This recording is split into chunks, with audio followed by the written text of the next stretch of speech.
ሰላም ውድ ያገሬ ልጆች እንዴት ናችሁ? ዛሬም እንደተለመደው ከሶሻል ሚዲያ አነጋጋሪና አስገራሚ ቪዲዮዎችን ይዤላችሁ ቀርቤያለሁ። በዛሬው ቪዲዮቻችን እነ ጆን ዳንኤል የጥፋተኝነት ውሳኔ ፍርድ ቤት ወስኖባቸዋል። በቲክቶከሮቹ በነ ጆን ዳንኤል ላይ ፍርድ ቤት ውሳኔ ሰጠም።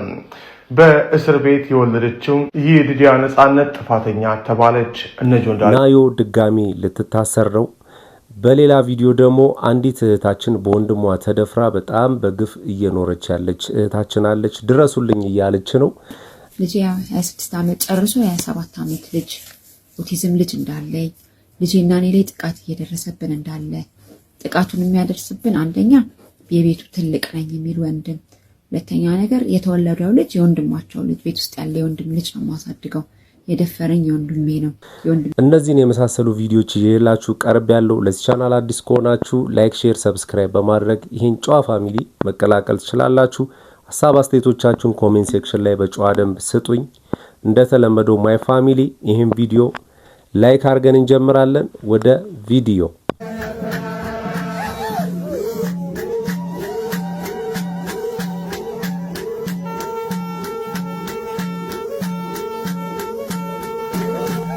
Some of them, come on, I'm jump on them and them rock them. Some of them, come on, I'm jump on them and them rock them. ሰላም የቲክቶክ እና የፌስቡክ ቤተሰቦቼ በመላው ዓለም ያላችሁ ኢትዮጵያውያንና ኤርትራውያን እንደምን አላችሁ? ባለፈው ያሁላ በወንድሜ ድብደባ ያሁላ ጥቃት ደርሶብኝ አካሌን አይታችሁ የጉዳቴን መጠን አይታችሁ እያያችሁ ድምጽ ስትሆኑኝ የነበራችሁ ለቆንጅት እያላችሁ ስትጮህ የነበራችሁ፣ ነገር ግን በዛው ልክ ደግሞ ስልኳ ፐብሊክ አይደለም ስልኳ ፍሬንድስ ነው የሚለው ስልኳን ዘግታዋለች ያላችሁ ሰዎች ነበራችሁና ስልኬን እውነት እግዚአብሔር በሚያውቀው አውቄ አይደለም የዘጋሁት። ስልኬ በጣም የሚያስቸግር ስልክ ነበር። አሁን ግን ሀቢባ የምትባል ሴት ስልክ ቀይራልኝ። ስልኬን ልክ ስቀይር ሰዎች በነገሩኝ መሰረት ስልኬን ፐብሊክ እንዲሆን አድርጌ ስልኬን አስተካክየዋለሁ።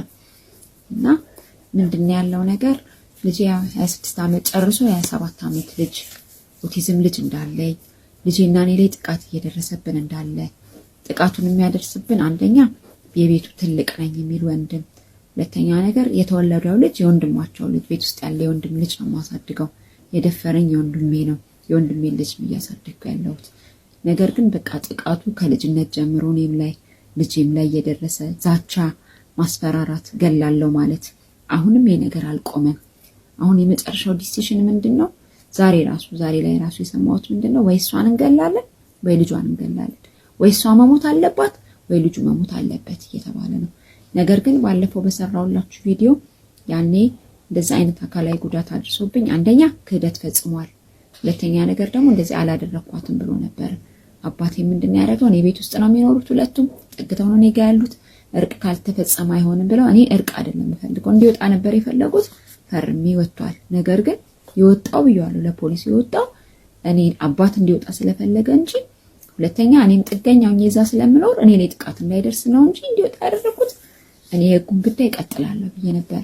ያችን ማስረጃ የተለያዩ የፎቶ ማስረጃዎች ተደግፈው እንደሚታሰር ነበር የነገሩኝ። እንደሚታሰር የፎቶ ማስረጃዎቹንም አስገብቼ፣ ነገር ግን ምንም አይነት ፍትህ አልተሰጠም። እንደውም አሁን ቀጥሏል የበለጠ ከሷንም ወይ እሷን እንገላለን ወይ ልጇን እንገላለን ያለው። ይቅርታ አድርጉልኝ ይህን ስናገር፣ የኢትዮጵያ ሕግ ነገሮች ከተፈጸሙ በኋላ ነው የሚሰራው። በጣም ማዝነው ማለት ነው።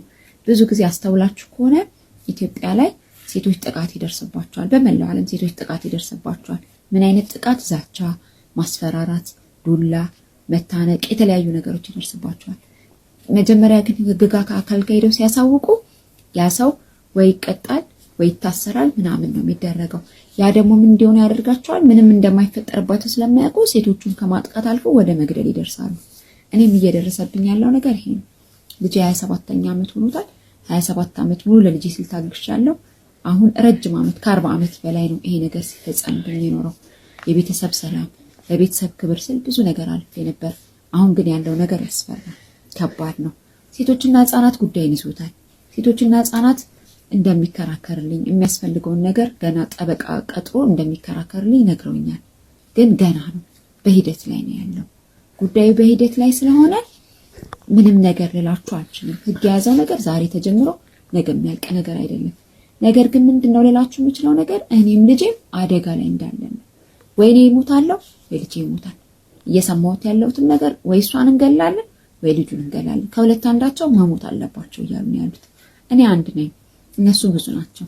ሁለቱም ሲደበድበኝ የነበረውን ከነ ቤተሰቡ ነው ያለው። የልጅ አባቴ የደፈረኝም እዛው ግቢ ውስጥ ከነ ቤተሰቡ ነው ያለው። እናትና አባቴ ግቢ ውስጥ እናትና አባቴ የሚኖርበት ቤት ውስጥ ነው ያለሁት። እናትና አባቴ ከምንም ነገር አያስጥሉኝም። ምክንያቱም እናትና አባትንም አያከብሩም። እናትና አባትም ደግሞ ሳይድ የሚያደርጉት ለነሱ ነው። ለምን? ክብራቸው ስለተነካ። በመላው ዓለም ያላችሁ ኢትዮጵያውያን፣ ኤርትራውያን ይሄንን የምትመለከቱ በሙሉ ለሚመለከተው አካል ላይክ፣ ሼር፣ ኮፒ ሊንክ እንድታደርጉልኝ ስል በእግዚአብሔር ፍቅር ማጸናለሁ። ፍትህ ኦቲስቲክ ልጅ ላላቸው እናቶች በተለይ ፍትህ ለኔ ለራሴ እፈልጋለሁ። እኔ ፍትህ ለልጄ እፈልጋለሁ። ይኸው ልጄ አጠገቤ ነው ያለው። ለልጄ ፍትህ እፈልጋለሁ። ልጄን ማጣት አልፈልግም። ልጄን በአግባቡ ማሳደግ እፈልጋለሁ። 27 ዓመት ሙሉ ከቤት አልወጣም። 27 ዓመት ሙሉ ቤት ተዘግቶበት ቤት እየተደበደበ እየተሰቃየ ግቢ ተዘግቶበት ነው ያለው። ትምህርት ቤትም አልገባም። እባካችሁ የሚመለከተው አካል አድርጋችሁ እኔ ማግኘት ያለብኝን ፍትህ አግኝቼ ከልጄ ጋር በሰላም መኖርበት መንገድ እንድታመቻቹልኝ ስል በእግዚአብሔር ፍቅር እጠይቃለሁ። ስለነበረኝ ጊዜ አመሰግናለሁ። መልካም ጊዜ። እንደሰማችሁት እህታችን በጣም ብዙ አመት ተሰቃይታለች። በግፍ ነው እየኖረች ያለችው። ያው የቤተሰብም አካል ይሄንን ነገር ከውርደት ነው የቆጠሩትና ወደ ህግም እንዲሄድም አልፈለጉም። ግን የዛሬ 27 አመት ስትደፈር ለምንድን ነው መድኃኒት እንድትጠቀም ያልተደረገው? ለምን እንድታረግዝ ሆዷ እንዲገፋ ለምን ተጠበቀ? በእንጭጩ ለምን አልተቀጨም? ግን አሁንም ፍትህ ትፈልጋለች ይቺ ልጅ። ይሄን ቪዲዮ የምታዩ ሰዎች ይቺ ልጅ እረዳለሁ ብላችሁ የምታስቡ ሰዎች እኔ ስልክ ቁጥሯን ጠይቁኝ፣ እሰጣችኋለሁ፣ ማናገር ትችላላችሁ። በቲክቶከሮቹ በነ ጆን ዳንኤል ላይ ፍርድ ቤት ውሳኔ ሰጠም። በእስር ቤት የወለደችው ይዲዲያ ነጻነት ጥፋተኛ ተባለች። እነ ጆን ዳንኤልስ ዝርዝሩን በአጭሩ ላቀርብላችሁ። የኢትዮጵያ አየር መንገድ ወደ መቀሌ ሊያደርግ የነበረው በረራ በመሰረዙ ምክንያት በአውሮፕላን ውስጥ አምባጓሮ በመፍጠር ክስ የተመሰረተባቸው 6 ተከሳሾች ላይ ፍርድ ቤቱ ዛሬ ውሳኔ አስተላልፏል። በዚህ መሰረት በነ ዮሐንስ ዳንኤል የክስ መዝገብ ከተካተቱት መካከል 5ኛ ተከሳሽ ኤሌኒ ክንፈ በቀረበባት ክስ በበቂ ሁኔታ ራሷን በመከላከሏ ከክሱ ሙሉ በሙሉ በነፃ እንድትሰናበት ፍርድ ቤቱ ወስኗል። በሌላ በኩል 1ኛ ተከሳሽ ዮሐንስ ዳንኤል፣ አማኑኤል መውጫ፣ ናትናኤል ወንደሰን፣ ኤልያስ ድሪባ እና ይዲዲያ ነጻነት አቃቢ ያቀረበባቸው የሰነድ የቪዲዮና የሰው ማስረጃዎች ማስተባበል ባለመቻላቸው ጥፋተኛ ተብለዋል። በክስ ሂደቱ ላይ ነፍሰ ጡር የነበረችው 6ኛ ተከሳሽ ይዲዲያ ነጻነት ልጇን በማረሚያ ቤት መውለዷ ይታወቃል። ምንም እንኳን የጠቅላይ ፍርድ ቤት የዋስትና መብቷን አክብሮላት ከእስር ተለቃ ክሷን ስትከታተል የቆየች ቢሆንም ዛሬ በዋለው ችሎት ጥፋተኛ በመባሏ ተመልሷም ወደ ማረሚያ ቤት እንድትገባ ታዟል። የቤተሰብ ምንጮች ለዛሀበሻ እንደገለጹት ይዲዲያ ነጻነት ከ1ኛ ተከሳሽ ዮሐንስ ዳንኤል ጋር የፍቅር ግንኙነት የነበራት ሲሆን በማረሚያ ቤት የወለደችው የልጁ እናት ናት። በተጨማሪም 1ኛ ተከሳሽ ዮሐንስ ወይም ጆን ዳንኤል ከረብሻው ክስ በተጨማሪ በቀረበበት 3ኛ ክስ ማለትም የኮምፒውተር አዋጁ በመተላለፍ ከአየር መንገዱ ጋር በተያያዘም የስም ማጥፋት ወንጀል በመፈጸሙም ጥፋተኛ ተብሏል። ኬሱ የተመሰረተው ነሐሴ 16 ቀን 2016 ዓ.ም በተከሰተ ክስተት መሆኑ ይታወቃል። ንብረትነቱ የኢትዮጵያ አየር መንገድ የሆነ አውሮፕላን ተሳፋሪዎችን አሳፍሮ ወደ መቀሌ ለመብረር የአየር ትራፊክ ፍቃድ በመጠባበቅ ላይ እንዳለ በመጀመሪያ የአየር ሁኔታ መብረር እንደማይችል በመቀጠልም ከምሽቱ 4 ሰዓት ላይ የመቀሌ አየር ማረፊያ በመዘጋቱ በረራው ሙሉ በሙሉ መሰረዙ ለተሳፋሪዎች ተገልጾላቸው ነበር።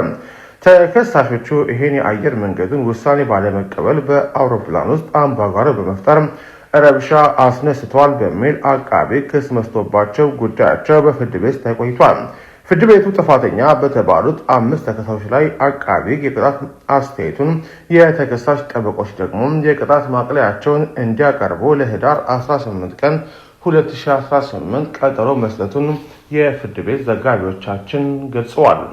ያው እንደሰማችሁት ነው እንግዲህ ትንሽዬ ስህተት ለዚህ ሁሉ ዳርገዋለች ጆን ዳንኤል። እስካሁን ብዙ ነገር አጥቷል። ያችን ቀን በትዕግስት አለማለፋቸው ለዚህ ተዳርገዋሉ። ስለዚህ ህዳር 18 ማለት ነገ ነው። ምን ያህል እንደሚፈረድባቸው አይታወቅም። ግን ብዙ ጊዜ መንግስት እንደዚህ ታዋቂ ሰዎችን ምናምን ባለሀብቶችን ከፈረደባቸው በኋላ ጸባያቸው ታይቶ ምናምን የሆነ አመክሮ ምናምን ተቀናንሶ ወይ ደግሞ ለአዲስ አመት ምህረት ይደረግላቸውና ይወጣሉ። ብዙ ጊዜ እንደዚህ ነው የሚያደርገው መንግስትና እነ ጆን ዳንኤልም እንደዛ ይሆናሉ ብዬ አስባለሁ። ግን ናዮዋውን ድጋሚ ወጣውን እስር ቤት መግባት ስማ አይድረስባችሁ። ብቻ ወደ ቀጣይ ቪዲዮ እንሂድ። አሪም ነግራችሁ መስተንግዶ እየሰራው የገጠመኝ ነገር ነውና ትላንትና ነበረ ማታ ነበር 3 ሰዓት አካባቢ ሆኗልና ሁለት ወንዶች ናቸው ወጣቶች ናቸው የመጡት ማለት ነው። ከዛ እራት አዘዙኝ እየበሉ ነበር እየጠጡ ምናምን አንደኛው አራዳ አንደኛው በደሌ ነበር አዘው ስጠጥ ነበርና ከዛ በጣም ነበር ስጠጥ ነበር።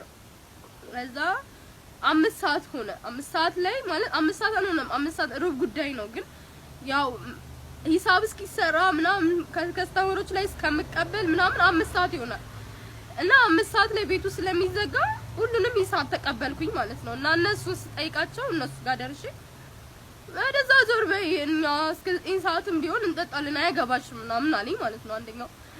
ከዛ በቃ ቀልዳቸው ሊሆን ይችላል ምክንያቱም ፊታቸው ላይ እንደዚህ ቁጣም እንትን የለውም ነገራ በሰላም ነው እየጠጡ ያሉት እያወሩ ነው እየሳቁ ነው እርስ በርስ ምናምን ማለት። ከዛ እነሱ እንደዛ ብለውኝ በቃ ትንሽ 15 ደቂቃም ስላለ ልታገስ ብዬ ሄጄ ለማናጀሩ እየነገርኩት ነበር። እነዚህ ልጆች ደስ አላሉኝም በቃ እና ማለት ብታናግርልኝ ደስ ይለኛል ሄጄ ላናግራቸውና አናግርልኝ አንተ አልኩት ማለት ነው። ከዛ አያገባኝም እኔ እዛው ራስሽ ጨርሺና እኔ ከከስተመር ጋር እንዳታገናኝኝ ምናምን አለ። ከዛ በቃ ምንም አማራጭ የለኝም እንዳልተው የሚተው ነገር አይደለም እንኳን ያን ሁሉ ብር ይቅርና በቃ ሄድኩኝ ማለት ነው እነሱ ጋር ሄድኩኝ ተመልሼ ሄድኩኝና አባት በእናት ሂሳቡን ዝጉልኝ እየመሸ ነውና ቤቱም ሊዘጋ ነው አልኩት ማለት ነው። አንቺ ዞር በይ ምናምን ብሎ መታኝ ማለት ነው በአራዳ ጠርሙስ ማለት ነው።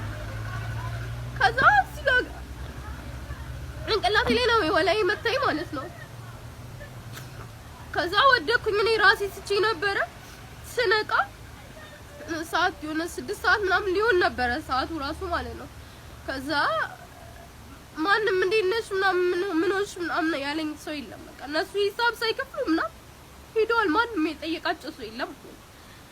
ከዛ ጭራሽ የእነሱ ሂሳብ እያለ ያንን ሂሳብ ጌታ አምጥቼ ነው የምከፍለው ብዬ ጨንቆኝ ቤት ውስጥ የተሰባበረውን ወንበር ብርጭቆ ምናምን አንቺ ነሽ የሚከፊው ምናምን አለኝ ማለት ነው ባለቤቱም ማናጀሩ።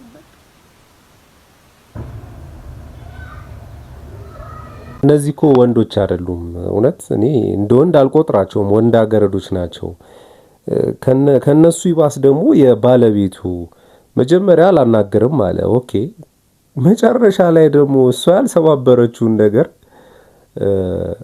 ሂሳቡን ወደሷ ማምጣቱ አሳፋሪ ነው። አቅሙ እሷ ላይ ነው ማለት ነው። ብዙ ጊዜ ሆቴሎች ምናምን አካባቢ ላይ ያለውን ፖሊስ አዛዥ ምናምን ይይዛሉ። ደውሎ እኮ ማሳወቅ ነው በቃ እንደዚህ ተፈጥሮብኛል እባካችሁ ኑልኝ አለቀ። ሌላ ምንም ሰጣ ገባ ውስጥ የሚያስገባ አልነበረም። ለማንኛውም ማይ ፋሚሊ ለዛሬ ያስኩላችሁ ቪዲዮዎች እነዚህን ይመስሉ ነበረ። እንደወደዳችሁት ምንም ጥርጥር የለኝም። እንደተለመደው ሐሳብ አስተያየቶቻችሁን ኮሜንት ሴክሽን ላይ ስጡኝ። ሌላ ጊዜ በተሻለ ቪዲዮ እስከምንገናኝ ድረስ ማጣት አያገኛችሁ፣ ማግኘት አይለፋችሁ። ወዳችኋለሁ። ቻው።